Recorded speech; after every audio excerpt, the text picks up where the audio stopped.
Hi, my name is Bill Reichert, and welcome to the next installment of the Pegasus Video Workshop series.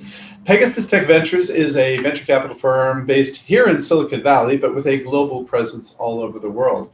And I'm a partner here at Pegasus Tech Ventures, and today what I want to do is talk about the top 10 terrible, horrible, very bad slides. So we're going to have some fun today talking about how to avoid common pitch deck mistakes. So that's the topic of today's session. So a little bit of background on where this comes from. First of all, when I started out here in Silicon Valley, I was an entrepreneur.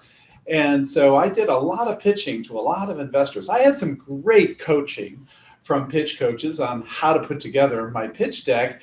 But I found out when I came over to the venture capital side, I learned that a lot of the common wisdom that you hear from pitch coaches is not exactly right. And a lot of things that you'll find in pitch deck templates are not really going to help you out. So let's talk about that and let's see if we can avoid the top 10 terrible, horrible, very bad slides. So the name of this session comes from Judith Viorst. So I don't know how many of you ever had this book when you were a child, but Judith wrote a book called Alexander and the Terrible, Horrible, No Good, Very Bad Day. Now it happens that my eldest son is named Alexander, and so this was a very popular book in our house. And so this was the inspiration for this particular workshop. The top 10 terrible, horrible, very bad slides. So let's jump into it. The first mistake that we see entrepreneurs making with their slide decks is a useless cover slide. So here's a somewhat typical example of a real cover slide that we see, kind of all the time. Now, I got to admit that the name was changed, but believe it or not, only slightly, to protect the guilty here. But all the time, we see the cover slide has the name of the company, which is frequently some unpronounceable word that represents the URL they were able to get. And below that is some tagline that pretty much everyone can say. Everybody can say, we're empowering the future. That does not help communicate what your company is all about. It doesn't even help communicate specifically the vision of your company. So, and then last, the last text on this slide is company summary. Really? Did we really need to know that? So on your title slide, on the first slide in your deck, take advantage of the fact that this is probably going to be the slide that is showing the longest, depending upon your situation. If you're just getting on stage, if you're just setting up in the conference room and the partners are walking in, probably this slide is going to be the slide that is up there the longest. So take advantage of it. Make sure that even on this slide, on your title slide, it's clear what business you're in, what you're trying to accomplish, or your vision or something. And as just a side note, when you're getting up to present your slide deck, it's really helpful to have your name on the slide because frequently it kind of flies by and frequently, the partners, they may not have heard it. And so having your name on the slide is a really good idea, along with the basic sentence that says what it is you're all about. So take advantage of your title slide.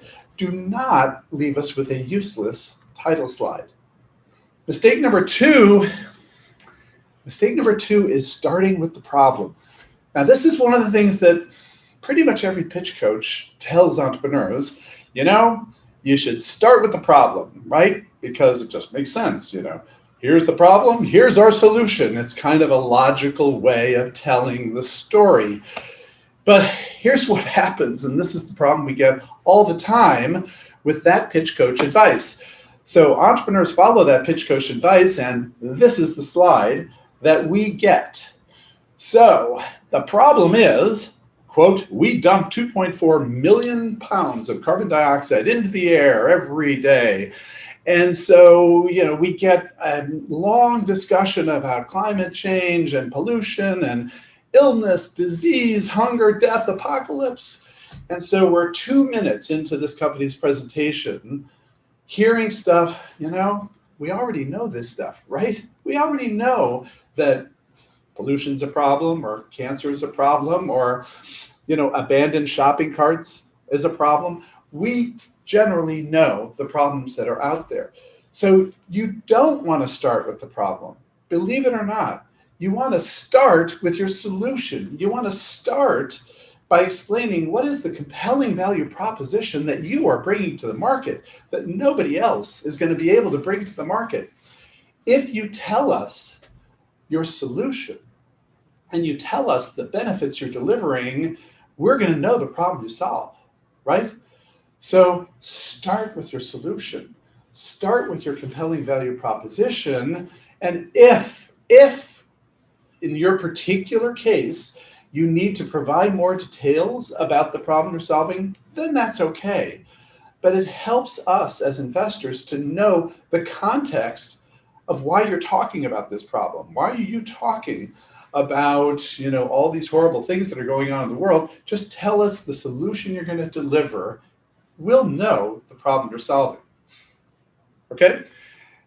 Mistake number three. Mistake number three is an insanely detailed product slide. So I can't tell you how often we get slides like this. Our intelligent platform solution. Now, we know you have spent many, many sleepless nights writing many, many thousands of lines of code to create all of these features and all of these components and all this beautiful user interface.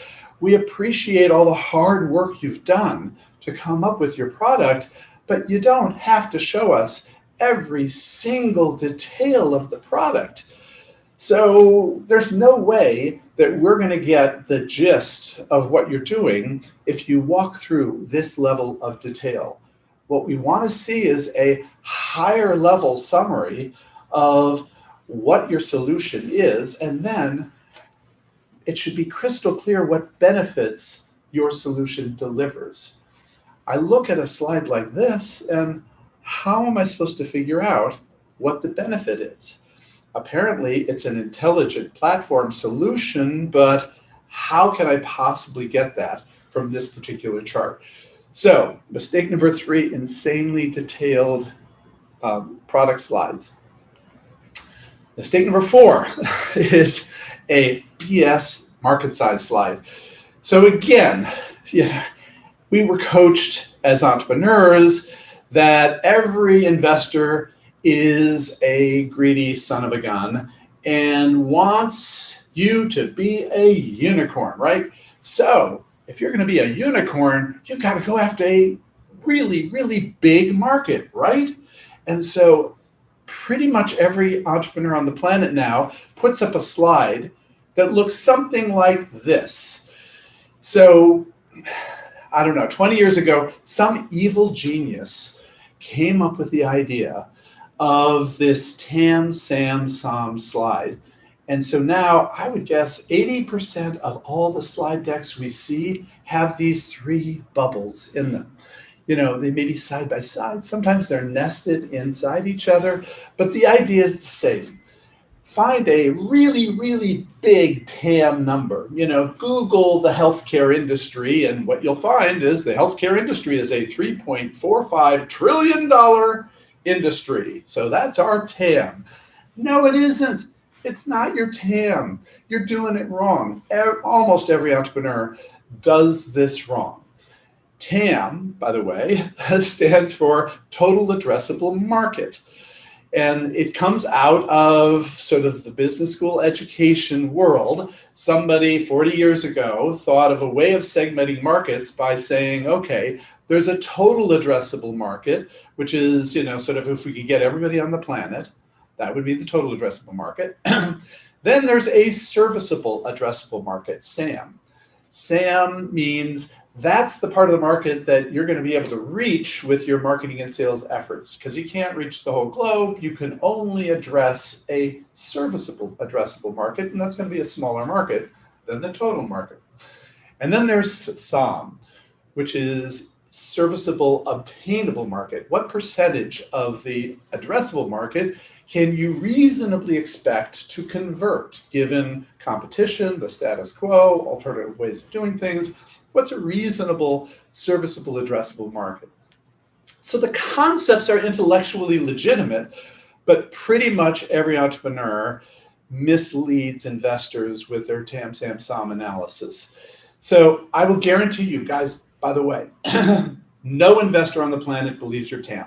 I don't care, how good your resource is.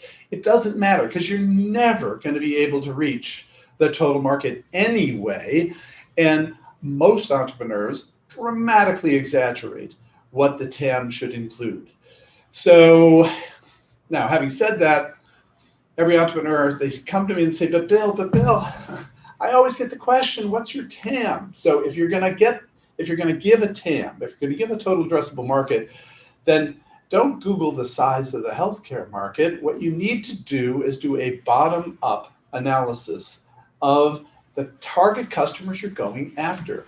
What we want to see is that you have a deep understanding of the marketplace, of who the prospective customers are and how you're going to get to them, and then how you're going to convert them. But if you say, we're going after a disruptive technology for the healthcare market and you claim your total addressable market is 3.45 trillion, you've destroyed your credibility. So do bottom-up analysis. What we really care about is your serviceable addressable market from a bottom-up basis. Who can you actually reach and convert? That's a number that you should be intellectually honest about developing. So that's the work you should be doing. Don't do these three bubbles. Say, this is our target market. These are the people we're going to go after. And then tell us how many you're going to convert over time and how much that's going to cost and what it's going to take. But in this case, these guys are saying they think they can get $8.3 billion of this market. Well, the reality is there are really, really few companies on the planet that ever get to $8 billion in revenues. So again, you're destroying your credibility when you put out numbers like this. So do not put out BS market size numbers. Then mistake number five. Mistake number five is a deceptive competition slide. So there are two formats for competition slides that have become pervasive in the venture world, right? So this is one of them, which is the checkbox competitive slide. And this is typically what we see in a checkbox competitive slide, right? So you've got some brand name companies that, everybody knows that are somehow competition in your world. And then there's your company. Your company magically fills in all of the boxes. So the question that anybody would say looking at this kind of slide is, boy, how in the world is Pinterest ever going to survive? How could they possibly survive if they are such a weak company? Well, obviously that's not the case. The point is Pinterest has tremendous success because they've absolutely nailed it with their target customers. So to suggest that Pinterest is missing a whole bunch of features is going to be misrepresenting the competitive landscape. So if you misrepresent the competitive landscape and you suggest that the basis of competition is something other than what has been proven to be true in the marketplace, again, you're going to destroy your credibility.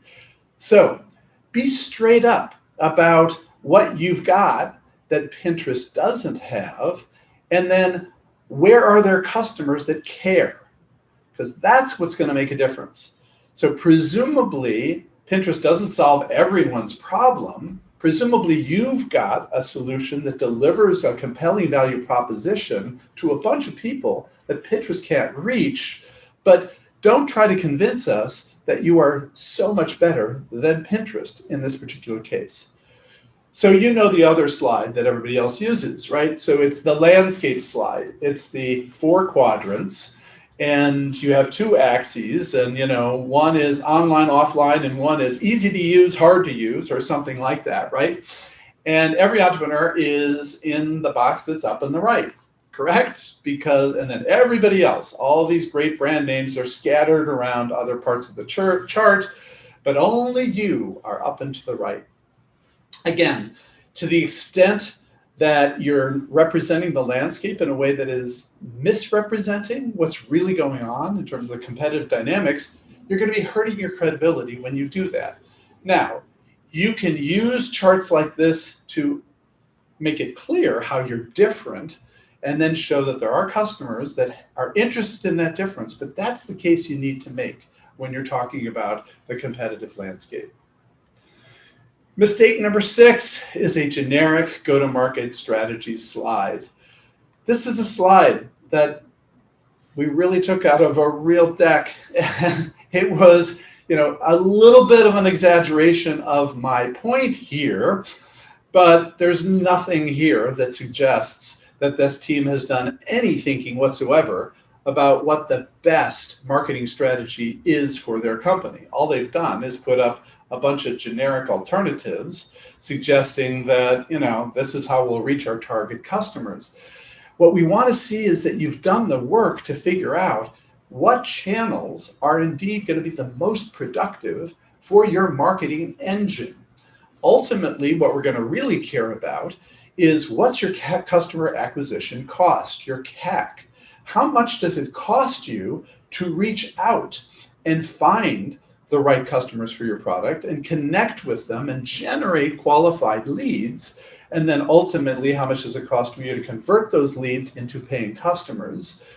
Those are the metrics of unit economics that every investor is going to ask you about.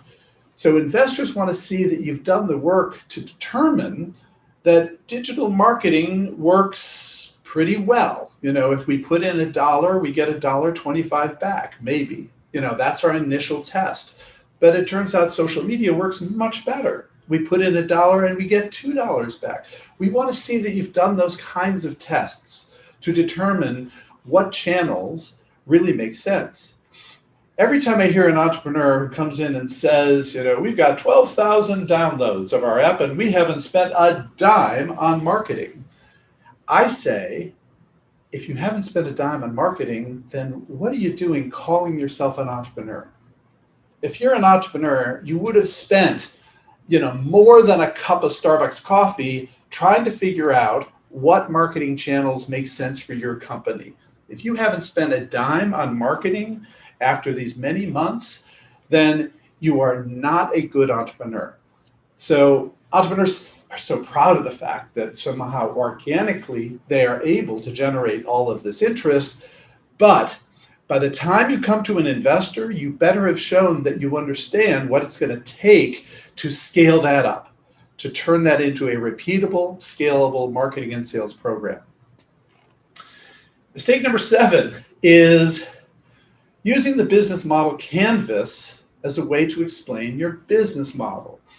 Now, this is a great tool that has come out of the venture academic world over the last roughly 15 years. This idea of this, what's called a business model canvas, as a tool to help you work through the elements of your business model, test some hypotheses as to what works and what doesn't work, think through some of the elements of your target market, your potential channels, your cost structures, your revenue streams.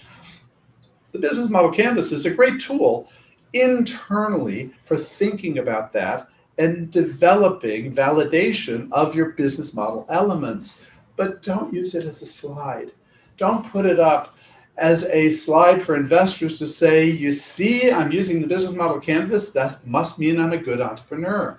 No, we need the specific details of your business model. Make it clear to us who your target markets are, how you're going to reach them, what your unit economics are, what your cost structure are, what your revenue streams are. But at the core of it, what is your compelling value proposition? So that's the core of your business model, and you have to make sure that your compelling value proposition comes out when you are talking about your business model. That's what drives your messaging, your target customers, your product roadmap, your compelling value proposition. Mistake number 8 is the milestone slide. This is a tough one, especially if you're an early stage entrepreneur. It's tough figuring out what should I put on my milestone slide. So the idea of the milestone slide is to show, what significant accomplishments you have already made it through, and then going forward, what are the key challenges that you have to get past in order to be successful? When do you think you're going to get through those key challenges? So that's what milestones are. Milestones are not detailed, busy work plans of what you're going to do next month. In this particular case, some key milestones, raising your first round, raising money, that's a pretty key milestone. So that's good, that's fine, that makes sense. And then launching your product, that's a pretty key milestone. Okay, that's okay. But adding 100 icons to your web page, that's not a key milestone. Or doing your first offline ad, that's not a key milestone. So focus on the key achievements you've been able to accomplish, over the past few years. What are your key accomplishments? What proof do you have that you're great at executing? And then clarify what are the key challenges you need to overcome to achieve success, and show us what those key challenges are and how and when you're going to get to them. All right? So that's what a milestone slide should be. And then 9, is the world-class team slide. We see this all the time. We love that you think you've got a world-class team. And every once in a while we come across world-class teams. But generally, it's a group of people got together, they met somewhere, and they had this idea, and they got together to launch this company. And that's great, and that's fine, that's wonderful. We don't need you to have a world-class team right now. But we do need to know that you have the ability to attract a world-class team as you scale your company. So we want to see who you are and what your capabilities are, what your talents are, and we want to see how the team today fits with the challenges that the team needs to address now. So most entrepreneurs blow the team slide and spend all their time sort of with titles and logos and assertions like, we've got 50 years of experience. Well, in this case, maybe Bob has 47 years and Carol, Ted, and Alice have 3. But it's confusing to investors to do things like, we have 50 years of combined experience. What we really want to see is what are the particularly significant skills of each of the people and how do they fit into the requirements of the company right now. That's what we're looking for on the team slide. And then last, mistake number 10 is putting up delusional projections. So we're going along with the entrepreneurs and we're on board. We love the vision. We think the technology is cool. We think they can succeed. And then they put up a slide like this, this hockey stick slide. And the pitch coaches, they've told you, do a graph that shows hockey stick revenues because investors, they love that hockey stick revenue slide. No, we don't. We don't love the hockey stick revenue slide because we know you're going to miss it. We know you're not going to hit these numbers. And so that's okay. That's okay. It's okay to be optimistic, but it's not okay to be delusional. But we are not going to turn over our money to entrepreneurs who are delusional about their financial projections. We want to see that you have a good understanding of what it really takes to scale up a company. It takes a surprising amount of money. Ideally, we want to see that you can get to profitability, but we know you're not going to get to profitability right off the bat. So that's why we're investing money in you. So you have the capital to get to a point where you're cash flow positive. That's fine. Just show us realistic projections it can be based upon highly successful other companies. but go do the research and identify similar companies in terms of their business model, in terms of their market. Find similar companies, go do the research. You can look up their S1 reports. You can get data from the internet that gives you an idea of what did it take for them to scale up to achieve, 40, $50 million in revenues. Nobody has this kind of profit margin this early in this kind of revenue ramp. And so we know that these entrepreneurs with this slide are not reliable as entrepreneurs because they have delusional projections. So those are the top 10 terrible, horrible, very bad slides. And so let me summarize some of this with the 5 fatal flaws of pitch decks. So the 5 fatal flaws of pitch decks. First fatal flaw is obfuscation, making things hard to understand by asserting these grandiose, theoretical, abstract ideas. We're going to empower the future of whatever, right? That's obfuscation. What you need to be is crystal clear what you are doing, such that we can repeat back to our partners what we think your business is. If we can't understand clearly what your business is, how are we going to convince our partners that it's worth investing in your business? So be crystal clear about what your business is and how you're going to go execute it.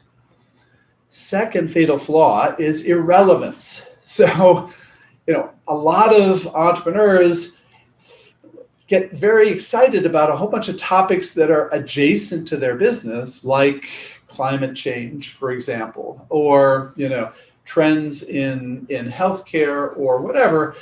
But we can't spend time on topics that are not core to the likelihood of you succeeding.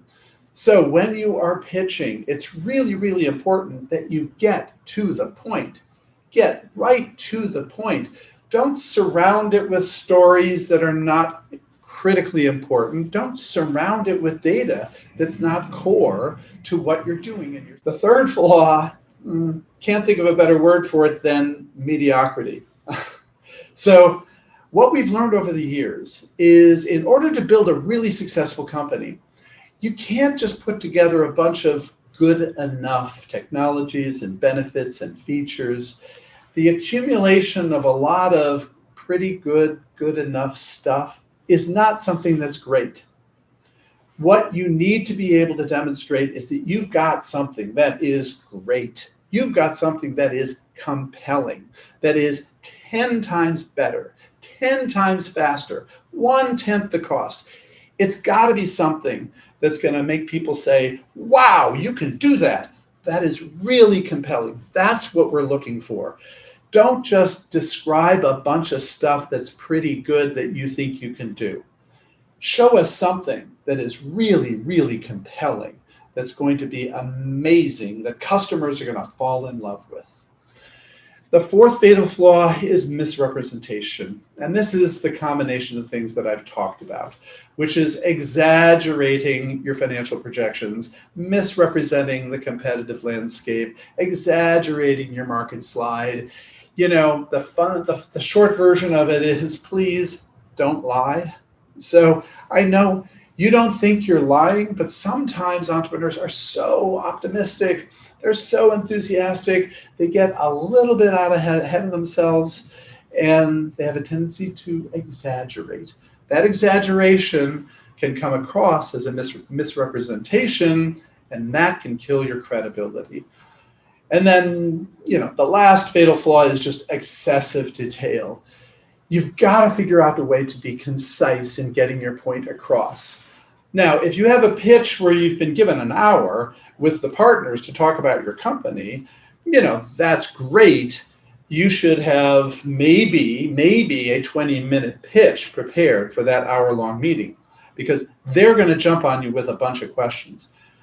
I really recommend you make sure that you can condense the core of your business down to as few slides and as few points as possible. And then you need to be prepared to go into detail. So what I'm sure you've all discovered already is different investors dive into different aspects of your business. So you don't want to do a deep dive on everything up front, because most investors are not going to want the deep dive on everything. They're going to want to dive into something. And if you run out of time, then you're not going to be able to do that. So be concise. I will tell you something that you're not going to believe. And that is, in my experience, every good entrepreneur is capable of getting across the complete gist of their business in 60 seconds. In 60 seconds, you should be able to get across all of the most important points of your business. And then you've got all this time to go into detail on various key issues that are critical for your company. But learn to be able to go through the core of your business in 60 seconds, because that's your reality in the real world. Most people you come across are not going to listen to you or read your email or pay attention to your voicemail or look at your website for more than 60 seconds. So if you can't get it all across in a really concise, clear, and compelling way, then you're not going to be able to get all the people you want to invest in your company or buy your product or join your company or partner with your company. So being concise is incredibly important as an entrepreneur. Just because somebody has given you permission to talk for 4 minutes or 10 minutes or 20 minutes doesn't mean you should stretch out all of your talk to fill in the time. Focus on being concise, and then you can address in more detail the critical issues that are specific to your company. So those are the 5 fatal flaws. Don't obfuscate, be clear. Don't talk about irrelevant topics. Get to the point. Don't just focus on a bunch of pretty good stuff. Be compelling. Do not misrepresent the world. Don't lie. And please don't go into excessive detail. Be concise. Now, I get a lot of entrepreneurs who say, Bill, it's easy to be critical. I get it. Okay, you were an entrepreneur. You had to go through this yourself. That's fine. But help me. Don't just tell me what's wrong. Tell me what's right. So finally, I got convinced and I wrote the book with a friend of mine, got together with Angelica Blendstrup, and we wrote a book on Silicon Valley pitch secrets for entrepreneurs. We call it Getting to Wow. And the point is, if you want to separate yourself from the rest of the world, you've got to stand out. And the way to stand out is to figure out what it is about your company that's going to get people to say, wow, that's amazing. And so we wrote a book to help you with the themes and topics that you're going to need to make sure you cover. We have examples of scores and scores of slides. We have some bad slides, but we have some good slides too. But what we discovered is nobody ever has the perfect slide for you. Nobody has the perfect slide for you. But we have principles to enable you to develop the best slides you can possibly develop. So Getting to Wow, available at an Amazon.com near you. We launched as the #1 new release in venture capital on Amazon.com. And I hope you find that useful in all of your work on developing your pitch. So thank you very much. Appreciate you joining us for this installment of the Pegasus Video Workshop Series.